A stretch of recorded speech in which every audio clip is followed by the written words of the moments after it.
Hey, what's up, people? If you have recently installed the NVidia app that used to be called the Geforce Experience, and you're presented with an option to choose between Game Ready driver and the Studio driver, and you're confused because you play games on your system and you also use the same computer for work, for video editing or Adobe software or for Blender or whatever, and you're confused between these two options, then you should know the difference between them, and it'll be easy for you to make a decision. You should know that the Game Ready driver, these are the latest and greatest drivers that support the latest games, latest features, latest technologies, and they come out very often. But because they come out very often, they are prone to having some issues.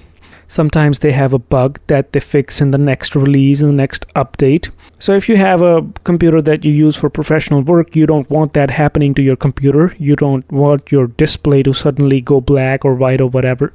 It doesn't happen that often, but if you want to play it safe, you should know that Studio drivers are also just like Game Ready driver, and they will also run all your games smoothly. But if you want your computer to be more stable, then you should go with this one because it is a more tested version. It is a more stable release. So the Game Ready driver from a few months ago that is more stable, more tested, is released as a Studio driver. And if you use your computer for gaming and for video editing and everything like that, then you should go for Studio driver because it is a more stable version. And Studio drivers come out less often as compared to the Game Ready drivers. But you should know, no big deal. Anytime you can just switch between the two.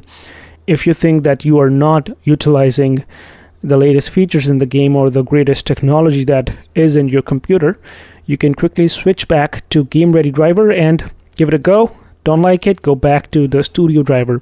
Studio driver is updated less often, but it is still good. So yeah, that is all I wanted to talk about in today's video.